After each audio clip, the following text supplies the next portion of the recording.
আজকের ভিডিওটা রাস্তা থেকে শুরু করলাম। প্রত্যেকদিন তো ঘর থেকে শুরু করি ঘরের কাজকর্ম দেখিয়ে। তবে আজকে হচ্ছে আমার মেয়ের পরীক্ষা। তো বড় মেয়েকে পরীক্ষা হলে দিয়ে চলে আসলাম। পরীক্ষা শেষ হইতে ঘরের টুকটাক কাজকর্মগুলো করে নিব। আবার পরীক্ষা শেষ হওয়ার আগ মুহূর্তে আমি চলে যাব ওকে আনার জন্য। তো ভিডিওটা প্লিজ কেউ স্কিপ করবেন না। দেখতে থাকেন, আশা রাখছি ভালো লাগবে।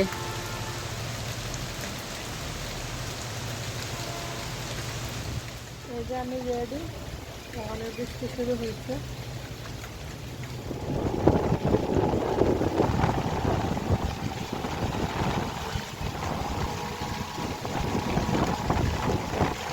২ দিন ধরে বাধ্য হয়ে প্রচন্ড ঝড় বৃষ্টির মধ্যেই ছোট মেয়েটাকে নিয়ে যাইতে হয় বড় মেয়েকে স্কুল থেকে আনার জন্য। কিছু করার নাই, যেহেতু আমি একা বাসায় আছি, কেউ নাই। আসলে আমি যখন বিপদে পড়ি তখন কাউকেই পাশে পাই না। তখন এত পরিমাণে খারাপ লাগে। সবাই শুধু আশা করে যে আমি সবার পাশে থাকবো, পাশে দাঁড়াবো। কিন্তু আমারও যে একটা ভালো লাগা খারাপ লাগা আছে, আমার একটা দুঃসময় আছে। সেই সময়গুলো কেউ আমার পাশে থাকবে তার দূরের কথা, ফোন দিয়েও কেউ আমার খোঁজখবর নেয় না। মাঝে মধ্যে এত খারাপ লাগে, মন চায় যে চিৎকার করে কান্না করি। তবে আসলে কিছু কথা থাকে, কষ্ট থাকে, বলা যায় না। কাউকেই বলা যায় না। কারণ বললে সেইরকম কোনো উত্তর পাওয়া যায় না। সেজন্য আসলে বলাও যায় না। আমার জীবনে আমার বাবা-মা ছাড়া আর কাউকে আমার পাশে পাইলাম না আমার দুঃসময়ে। এটাই আসলে কষ্ট লাগে। সবাই শুধু আমার কর্তব্যটাই আশা করে। কিন্তু তাদেরও যে মিনিমাম একটু হলেও কর্তব্য আছে, তারা এটা ভুলেই যায়। খারাপ তো তখনই লাগে যখন দেখি একজনের জন্য আকাশ পরিমাণ চিন্তা ভাবনা থাকে, আরেকজনের কথা ভুলেই যায়, আরেকজনের কথা চিন্তা করবে থাক দূরের কথা। আমি কখনো আমার কোনো কিছু আশা করি না যে কেউ আমার খবর নিবে, আমাকে একটু যত্ন করবে। আমি আমার বিশেষ করে ২ মেয়ের কথাই ভাবি যে আমার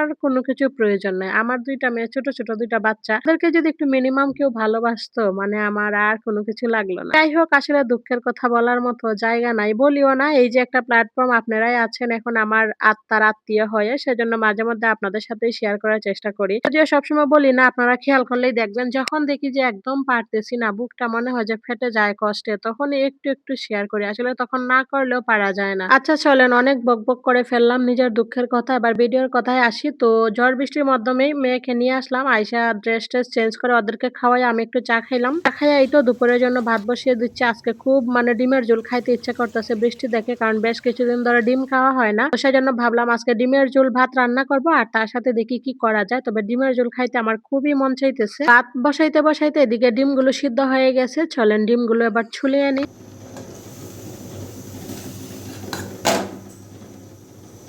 আমি জানি না ভিডিওর এই পর্যায়ে আদৌ কেউ আছেন কিনা, আদৌ কেউ এই পর্যন্ত আমার ভিডিওটা দেখতেছেন কিনা। তবে যদি কেউ থেকে থাকেন, কষ্ট করে আমার এই ভিডিওটা এই পর্যন্ত দেখে থাকেন, তাহলে আপনার কাছে আমার হার্ডলি রিকোয়েস্ট রইল, প্লিজ একটা লাইক করবেন, একটা কমেন্টস করবেন আর আমার ভিডিওটা একটু বেশি করে আপনাদের ফ্রেন্ডস অ্যান্ড ফ্যামিলির মধ্যে শেয়ার করে দিবেন। কারণ আপনার একটা লাইক, একটা কমেন্টস এর কারণে আমার এই ভিডিওটা পৌঁছে যাবে আরো নতুন বন্ধুদের কাছে।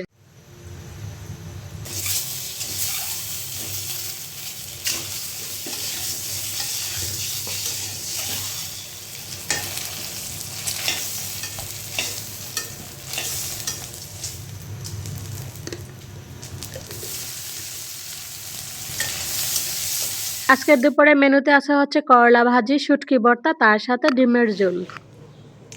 তো বন্ধুরা, ওদের ২ বোনকে আমি খাওয়াই দিছি। ওরা এখন টিভি দেখতেছে বসে। আর ওর বাবা আসে নাই। ওর বাবা ফোন দিছে। ওর বাবা সাইডে খাওয়া-দাওয়া করতেছে আরেকটা অফিসে। তো যেহেতু ওর বাবা খাইয়া লাইতাছে ওইখানে, ওদেরও খাওয়া-দাওয়া হয়ে গেছে। এবার আমিও খেয়ে নিব। চলেন আগে খাওয়া-দাওয়া করি।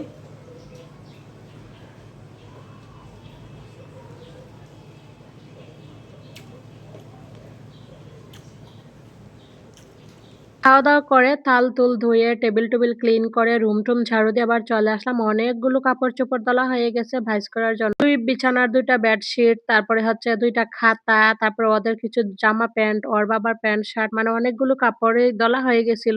শুকায় শুধু রাখছি, ভাইজ আর করি নাই। তো আজকে ভাবলাম যে না, কাপড়গুলো ভাঁজ করা লাগবে। কারণ হচ্ছে কাপড়গুলো যদি এলোমেলো থাকে মনে হয় যেন সারা রুমই এলোমেলো। আর কাপড়গুলো যদি ভাঁজ করা থাকে তাহলে মনে হয় যে না, মোটামুটি ঘরটা একটু গোছানো আছে। তো সেজন্য সবগুলো কাপড় আমি ভাঁজ করে নিতেছি। কাপড়গুলো ভাঁজ করা হয়ে গেলে প্রত্যেকটা জায়গা মতো রেখে দিব। তারপর হচ্ছে কতগুলো কাঁচামরিচ আছে, কালকে নিয়ে আসছিল। কাঁচামরিচের বোটাও ফালাই নাই, ফ্রিজেও রাখি নাই। তো আজকে ভাবলাম যে কাপড়-চোপড়গুলো জায়গা মতো রেখে তারপর হচ্ছে কাঁচামরিচের বোটাগুলো ফালায়ে ফ্রিজে রাখলেই এখনকার মতো কাজ কমপ্লিট। তারপর সন্ধ্যার সময় একটু ফ্রেশ হবো, সন্ধ্যাবাতি দিব। এগুলোই আরকি কাজবাজ। তো আমি যেহেতু গৃহিণী মানুষ, সারাদিন আমার এই ধরনের কাজকর্মই থাকে আর মোটামুটি প্রত্যেকদিন একই ধরনের কাজকর্মই থাকে। আর আজকে ডিমের ঝোলটা না যা হইছিল, যেরকম খুব খেতে মন চাইতেছিল, খাইতেও কিন্তু আসলে খুব টেস্টি হয়েছিল ঝোলটা। ঝোলটা ভীষণ ভালো লাগছে। এখন সন্ধ্যাবেলা আমার মন চাইতেছে যে আমি আবার ডিমের ঝোল দিয়ে ভাত খাই। সত্যি কথা অনেকদিন ধরে ডিমের ঝোল খাওয়া হয় না তো ভীষণ ভালো লাগছিল আজকে ডিমের ঝোলটা। প্রত্যেকটা দিন ভাবি যে দুপুরে খাওয়া-দাওয়া হয়ে গেলে একটু ঘুমাবো তারপর হচ্ছে কাজকর্ম করব। কিন্তু না কাজকর্ম দেখে না বসেই থাকতে পারি না।